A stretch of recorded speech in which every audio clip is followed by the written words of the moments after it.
Soukou, Mangando, Île-de-France, Le Borgne, Brare, Mazuel, Belachmu, Nafikan, Damien Millet. Le patronyme est un des éléments majeurs de notre identité. Et il se trouve que nous en sommes tous pourvus, où que nous soyons et qui que nous soyons. Bonjour à tous et bienvenue dans ce nouvel épisode de Sur ma route, ce podcast dans lequel, avec vous, nous abordons le sujet du patronyme, du nom de famille. Invitée dans ce podcast, Chantal Naroyanin perçoit le patronyme comme une transmission d'identité. L'occasion de savoir qui l'on est, l'histoire et le parcours de ses aïeux. Pour moi, un nom nous identifie. Il porte un sens, détient une origine, revêt un sens, une signification, et surtout il raconte une histoire. Et c'est précisément cette histoire que par la bouche de mes invités, nous essaierons de raconter ou mieux de comprendre.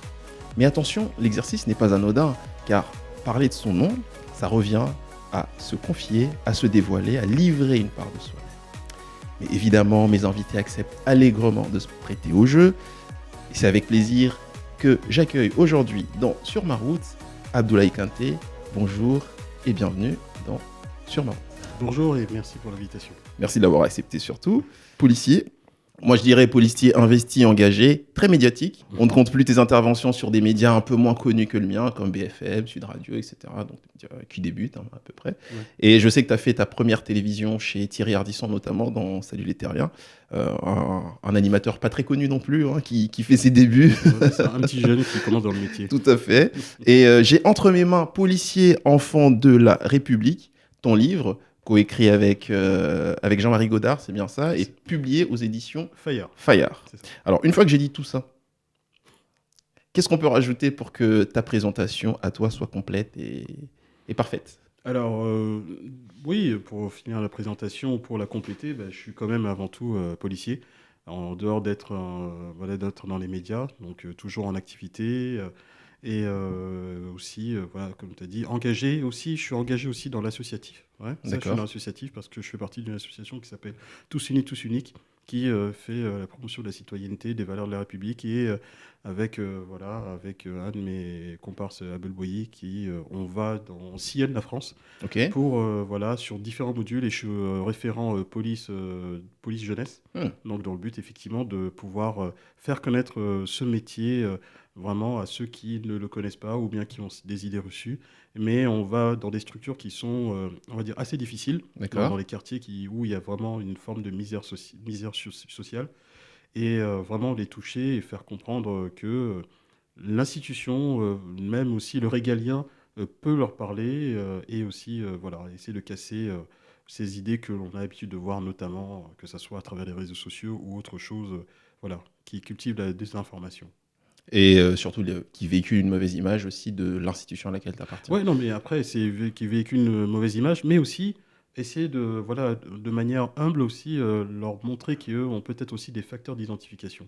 Les facteurs d'identification, pour la faire courte, c'est que je suis quelqu'un qui j'aime pas trop mettre en avant, on va dire, le fait que je sois issu de l'immigration, mais de se dire que simplement que... Ce qui ne se voit pas du tout. Effectivement, voilà, c'est ça.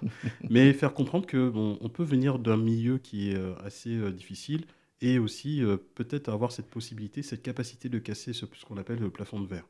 Et que ce soit pour différents métiers, pas que uniquement pour la police, mais donner cette possibilité de se dire que vous êtes des pépites, et vous avez cette possibilité de pouvoir aller de l'avant. Et ne restez pas dans cette forme de misérabilisme, parce qu'effectivement, quand on entretient cela, ça donne de grain à moudre aussi à ceux qui nous voient comme des personnes exclues. Et l'exclusion, je pense que c'est quelque chose que personne ne veut, et voilà. On sent que tu es passionné, on pourra en parler des heures, bien sûr, là-dessus. Mais ce n'est pas le sujet de ce podcast, comme tu l'auras compris. Tu t'appelles Abdoulaye Kanté. On va donc parler de ton nom. Alors, moi, je dis Kanté, mais en France, on peut dire Kanté. Et surtout avec l'accent qu'il ne faut pas oublier sur le « et ». De qui tu tiens ce nom ? Alors, si on doit faire l'histoire de Kanté, évidemment, c'est de mes parents. Donc, nous sommes d'origine malienne. Donc, pour te faire un peu l'histoire, donc, moi, je suis né en France, mais j'ai vécu au Mali. Toute l'adolescence, c'est ça. Donc, je suis revenu ici à l'âge de 15 ans. Et Kanté, en fait, est d'origine, on va dire, d'origine de Nioro du Sahel, qui est une ville, au Mali. Et pour te faire un peu l'histoire du nom Kanté, allons-y. On va mettre les pieds dans le plat. Les Kanté, en fait, c'est une dynastie. Et ce qu'il y a, c'est que les Kanté s'appelaient pas Kanté, en fait, à la D'accord. base. Le nom Kanté vient de, on va dire, c'était de la dynastie des Diaraiso. Diaraiso, Tout à fait. donc au Mali. Et ce qui se passe, c'est que c'était, on va dire, si on doit bien situer, au XIIe siècle, dans les années 1200. Ok. Donc, en fait, il faut savoir que le nom Kanté a vraiment été découvert de 1200 à 1235. D'accord. Mais celui qui était vraiment celui qui a vraiment porté ce nom, c'était, nous sommes tous descendants de lui, c'était Soumanguru Kanté. Ou Soumaoro pour certains. Ouais. Soumaoro, voilà. Soumaoro ou Soumanguru Kanté. Voilà, c'est ça. Et Soumanguru Kanté, il faut savoir que c'était ce qu'on appelle le dieu roi, ou il était l'empereur roi, voilà, c'est ça, donc du royaume du Soso, qui D'accord. est de l'empire du Ghana.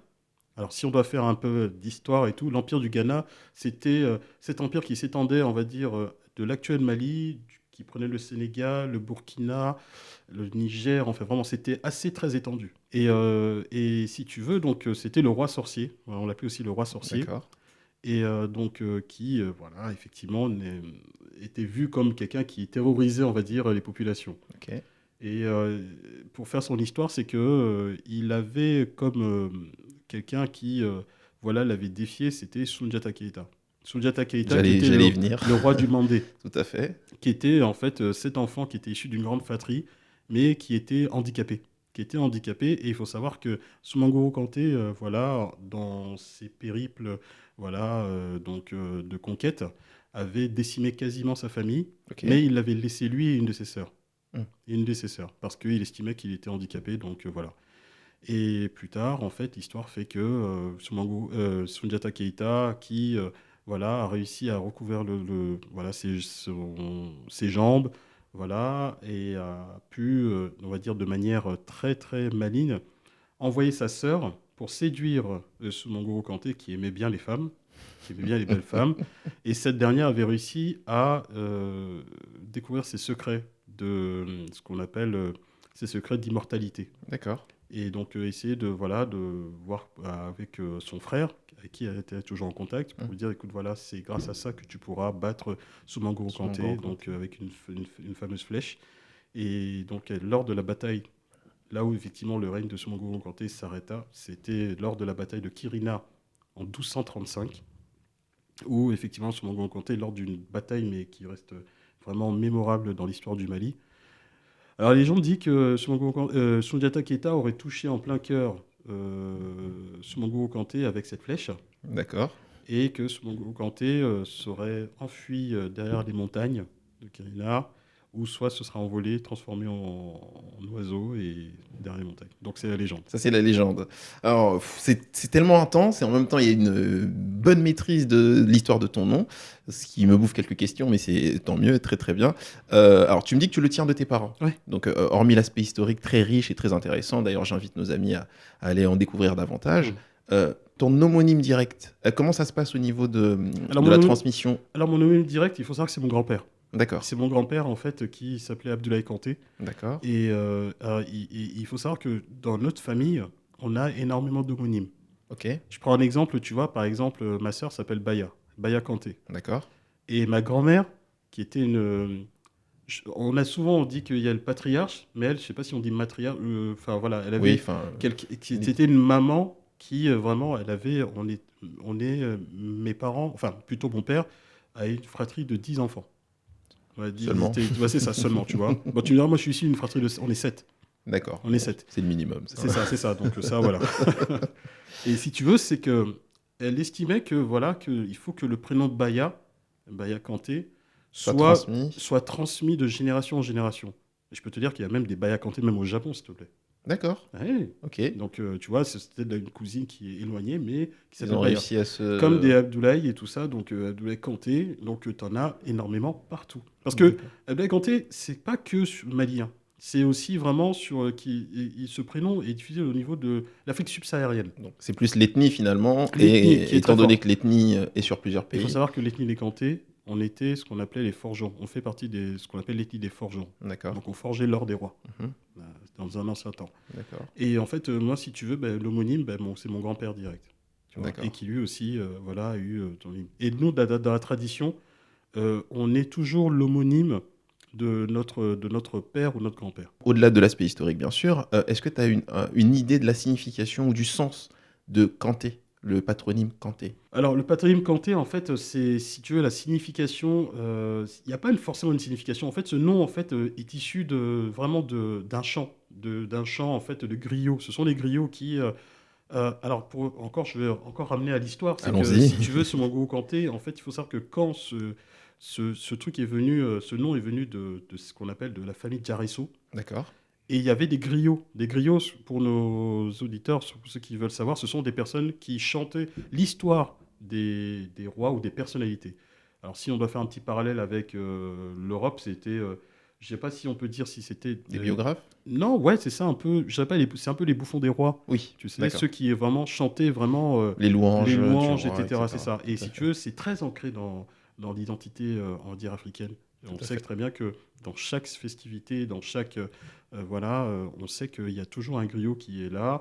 Et tu l'encenses en lui donnant de l'argent, en lui balançant de l'argent et tout. Donc c'est un peu tout ce folklore qui D'accord. fait que ça. Voilà, c'est ça.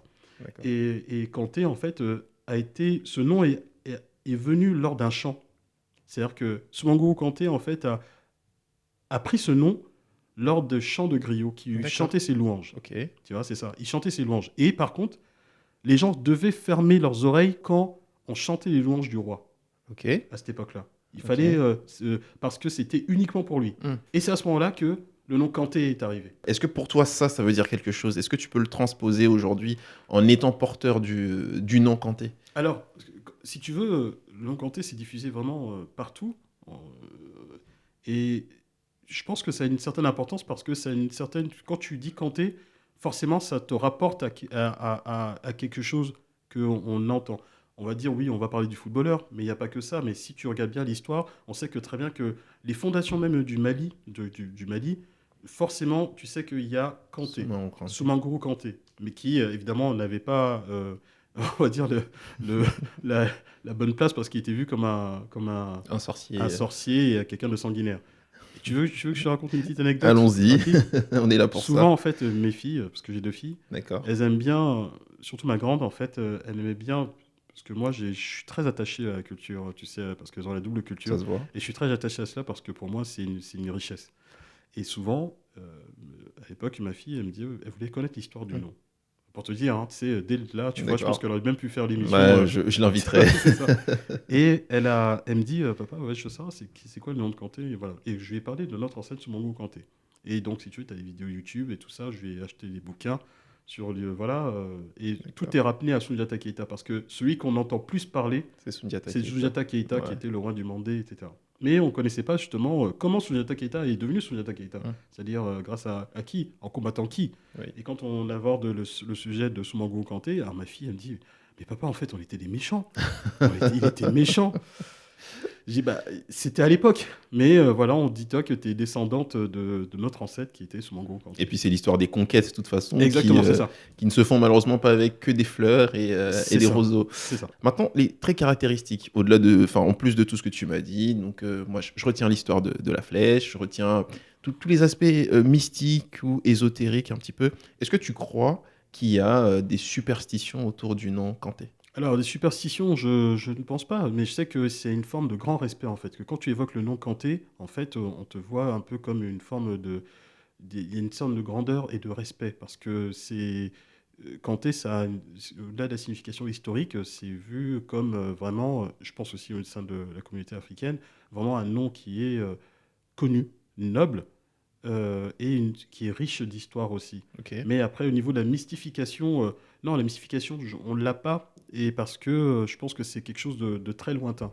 Évidemment, l'ADN mystique, elle y est toujours parce que du fait du roi sorcier. Tout à fait. Mais à côté de ça, on sait que voilà, tu sais que quand tu es issu d'une famille Kanté, tu sais que c'est pas un nom qui est anodin. Parce que derrière, il y a vraiment il y a du monde. Toute une histoire. Et finalement, la base de l'origine même du Mali. Oui, c'est ça. C'est les fondations. C'est ça, l'origine du Mali. Et j'ai envie de dire même aussi de l'histoire africaine. Tout à fait. L'histoire africaine, oui. Et est-ce que cette considération-là n'est pas liée au fait que forcément on est un peu plongé dans l'univers occidental et forcément loin des terres dans lesquelles on croit fortement à la superstition et à tous les aspects ésotériques liés au nom?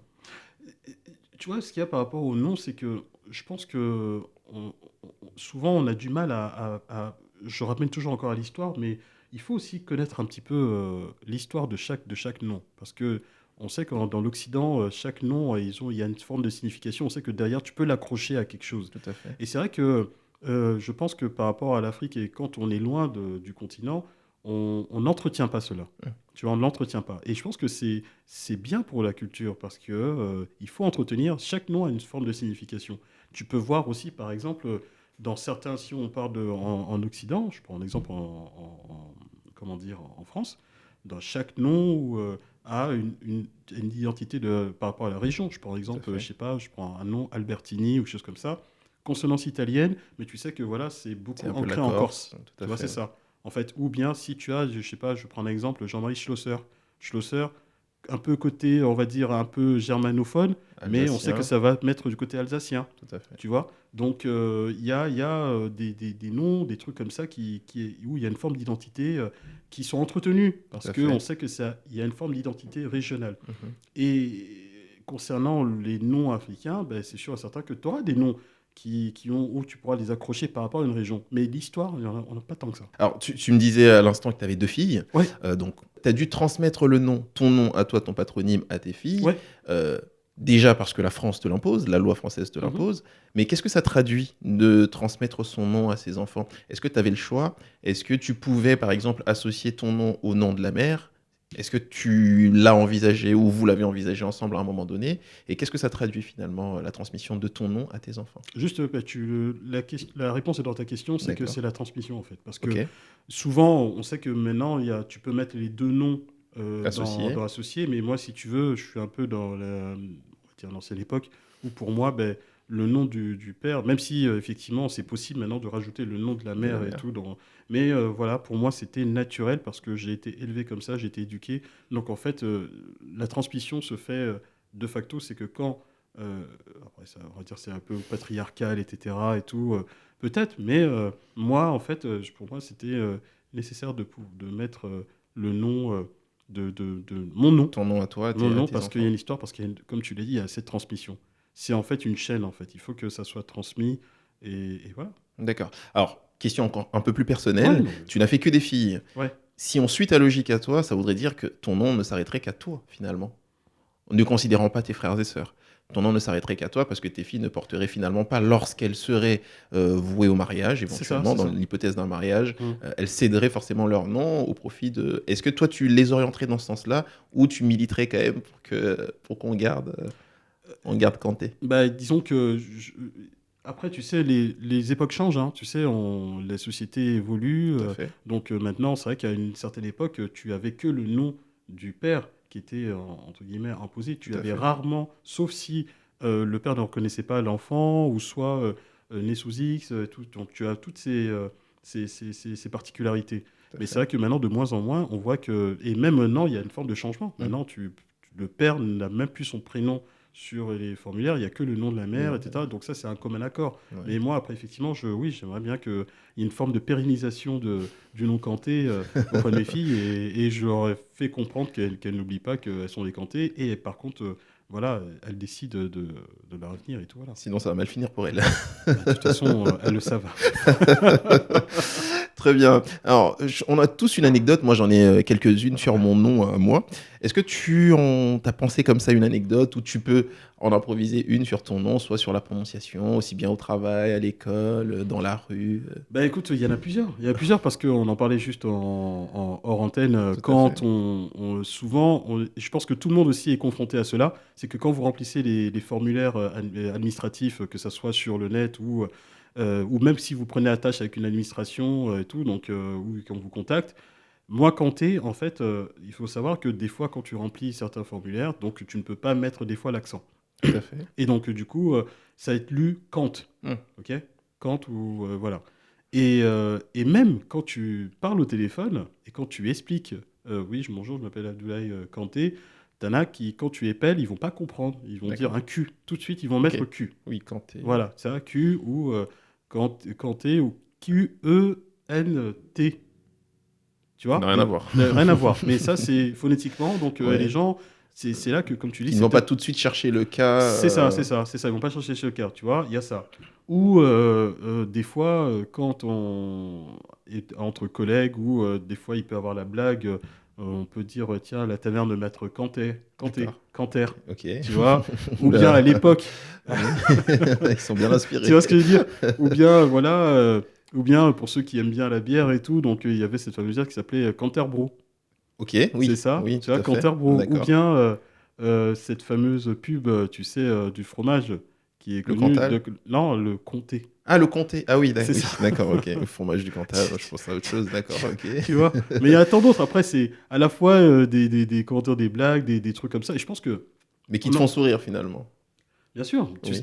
Je pense après, quand il y a des blagues, en fait, on a tous fait. Mm. Ne soyons pas hypocrites. On a tous fait quand même des blagues sur des noms.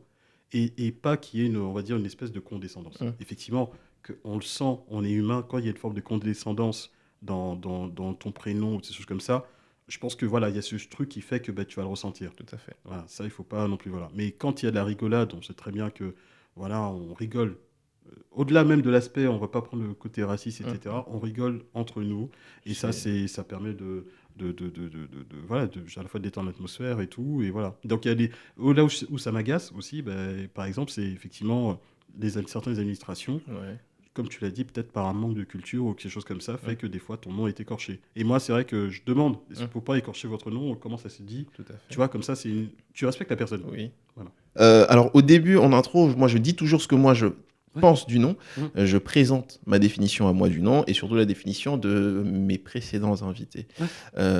Comment, toi, tu définirais le patronyme de manière générale? Quel sens tu donnes à un nom de famille? Alors, quel sens que je peux donner à un nom de famille en général? Ça identifie la personne, ça représente la personne, et je pense qu'aussi que ça permet aussi ouais, derrière ce nom, il y a une histoire, il y a une personnalité, et pour moi, voilà, c'est quelque chose que... Moi, en fait, alors, tu vois, même des fois, quand on passe des fichiers, des trucs comme ça, etc., moi, j'aime bien, en fait, me dire, tiens, mais c'est quelle origine ce nom, tu vois, et tout, ça vient d'où? Et je suis quelqu'un de curieux. Tout à fait. Je suis quelqu'un de curieux parce que alors, il faut savoir un truc, j'adorais l'histoire, moi. Ok. Les maths, j'étais une brêle, mais par contre, l'histoire géo, pour moi, ça a toujours été quelque chose de... Je suis fan. De passionnant. Je suis quelqu'un de passionnant, et voilà, c'est tout... Parce que les prénoms, t'en auras, etc. T'as peut-être des prénoms atypiques et tout, mais le nom, c'est toujours cette curiosité de savoir, tiens, c'est quelle origine, tiens, c'est d'où, voilà. C'est On la essaie de question localiser à chaque fois. on essaie de localiser tout de suite, voilà ça. Et c'est ça, en fait, que pour moi, ça représente déjà le patronyme, le nom en général. Ça nous fait un point commun. Ouais. Mais un autre point qu'on n'a pas en commun, c'est que toi, tu es policier et que moi, je ne suis absolument pas policier. Moi, je suis journaliste. Ouais. Mais dans le cadre de ton métier, qu'est-ce que ça représente un nom? Quel rapport tu as au nom, aussi bien lors d'interpellations, lors de toutes les procédures qu'on peut avoir, ou simplement lors d'une relation entre les citoyens et l'administration que tu représentes? C'est un sujet qui est très vaste parce qu'on en parle souvent, parce que voilà, je sais pas si tu avais vu une fois, il y avait un certain homme politique qui avait évoqué le nom des prénoms. Dont j'évite de parler, oui. Ouais, c'est ça, donc du coup, mais qui voilà, essayait de faire comprendre que voilà, pour être un peu plus intégré, il faut changer de prénom, etc. Enfin, ça, je pense qu'il y a quelque chose qui était d'une facilité. Certains l'ont fait, effectivement, peut-être pour essayer d'être mieux intégré, mais je pense que voilà, l'erreur, c'est de faire croire que si tu faisais changer ce prénom, tu avais cette possibilité de pouvoir être mieux intégré. Et en fait... Tu penses que c'est une erreur? Mais je pense que en fait, c'est une question de sensibilité, en fait. C'est-à-dire que c'est pas parce que je vais m'appeler Abdoulaye que, tu vois, par exemple, si je m'appelais Jean-Claude, que forcément ça passera mieux. Mais pour autant, comment dire, mon physique ne changera pas pour autant. C'est ça, en fait, l'enjeu. C'est-à-dire que, est-ce que tu penses que le prénom va être au-dessus de mes compétences? C'est pas possible. Le prénom ne pourra jamais remplacer les compétences d'une personne. Tu vois, c'est ça. Et tu ne considères pas que c'est un signe de finalement son intégration ou, bien au-delà, de son assimilation? Je pense qu'il faut changer, il faut essayer de faire évoluer, parce qu'après, tu sais que derrière les prénoms, je pense qu'il y a aussi on parle des prénoms, même aussi au niveau police et tout, donc je pense que peut-être on a tout de suite, on pense à, dès que tu parles d'un certain prénom, je pense de Mohamed ou des trucs comme ça, etc., de facto, tu vas penser à islam, terroriste, voleur, Et donc des amalgames. Et des amalgames. Tu sais, ça crée des amalgames. Tout à fait. Peut-être aussi que ces amalgames aussi sont entretenus parce qu'il n'y avait pas cette capacité aussi d'expliquer qu'il ne faut pas faire d'amalgame. Moi, je suis toujours en fait à essayer de mettre un peu de détails sur certaines choses. C'est pas parce qu'il y a un tel que tous le sont. Tout à fait. C'est comme si on parle de la police. Il y a des policiers qui sont violents, racistes, etc. Mais ça ne veut pas dire que tous le sont. Je reviens sur cette expression que je t'ai dit, c'est qu'à force d'essentialiser et généraliser, ça accouche d'idiotie. Tout à fait. Et donc, dans le métier, pour revenir à la question pour les noms, donc oui, ça nous permet aussi à la fois de localiser, identifier les individus, et après, effectivement, ça permet aussi de voir un peu voilà, la question sociale, etc. Et voilà. Par exemple, quand on cherche un individu, les gens pensent que oui, mais bon, pourquoi on cite ces caractéristiques physiques et identité? Parce que on va pas chercher à l'aveugle, on l'identifie. Voilà, ça permet aussi de raccrocher à l'histoire, à des familles et tout, etc. Je t'emmène encore plus dans le cadre précis d'une interpellation ou par exemple d'une garde à vue. Est-ce que vous appelez la personne par son prénom? Est-ce que vous l'appelez par son nom? Est-ce que c'est les deux? Comment est traité le nom à ce moment-là? Et lorsqu'on remplit un dossier par exemple ou un PV d'interpellation, enfin, en fait, le nom et prénom, parce qu'il faut savoir que quand tu interpelles un individu, donc voilà, tu donnes votre nom, prénom, adresse, date de naissance, etc. Donc du coup, voilà, et là aussi, il faut aussi derrière, aussi les collègues des fois, mais c'est tout le monde, hein. Et tu peux écorcher le nom et c'est vrai que ça peut aussi créer une forme de tension. Tout à fait. Et c'est comme une forme d'insulte, hein. Donc après, c'est quand déjà tu sais que la personne est interpellée et que déjà elle n'est pas voilà, très coopérative et que derrière, tu sais que toi, tu n'as fait que ton boulot et que ça peut créer des frictions. Mais oui, ça peut aussi créer certaines frictions, notamment lors de rédaction de PV, de procès-verbaux, etc. Une avant-dernière question. Un canté policier ou un canté policier en France dans la police française, qu'est-ce que ça envoie comme message? Alors, tu vois, c'est pas quelque chose de typique parce que qu'on a l'habitude de voir. Et je l'ai dit par ailleurs, c'est une trentaine d'années et tout. Souvent, quand on voyait un policier, donc c'était un peu ce gros beauf et tout, qui s'appelait Robert, etc., dans le commissariat, et qu'aujourd'hui, la chance fait que la carte d'identité de la police nationale a changé, en fait. Quand tu vas dans les commissariats, maintenant, tu as la possibilité d'avoir des Abdoulaye Kanté, des Mohamed, des Ly, etc. Donc vraiment, ça montre aussi cette forme de diversité. Et un Kanté dans la police, écoute, oui, ça permet police française, ça permet de se dire que effectivement, tu as des personnes qui peuvent venir d'ailleurs, mais qui sont pleinement impliquées dans la société française par leurs actions et aussi du fait qu'ils sont garants aussi d'une sécurité des Français. C'est peut-être pour ça que tu as écrit ce livre, en tout cas que tu l'as coécrit, et que tu en parles, donc Policier enfant de la République, qui est coécrit avec Jean-Marie Godard, c'est ça, et publié aux éditions Fayard. Abdoulaye Kanté, merci d'avoir accepté mon invitation et merci d'être venu. La dernière question, on va finir en sourire quand même avec un peu de bonne humeur, c'est de savoir, est-ce que tu as imaginé ou tu as pensé une musique ou une chanson qui correspond le plus ou le mieux à ton patronyme? Alors, il y a qui correspond mieux, c'est... Après, souvent, il y a les griots qui chantent énormément nos noms et tout ça, etc. Mais on va rigoler un petit peu. Allez. On va être un peu dans l'humour et ça rejoint un peu la question, tu sais, quand on faisait des blagues sur le prénom et tout ça, etc. Ouais. Est-ce que tu connais Andrea Botticelli? Oui, il est ténor ou... Ténor, c'est ça, il est aveugle et tout, un truc italien, D'accord, tu vois. tout à fait. Et en fait, il a fait une chanson et tout, donc je vais pas la chanter parce que sinon après je vais me faire afficher et tout ça, etc. Mais c'est pas grave. La honte, attends, ne mets pas ça. Il a fait un truc et c'était quand t'es parti. D'accord, ok.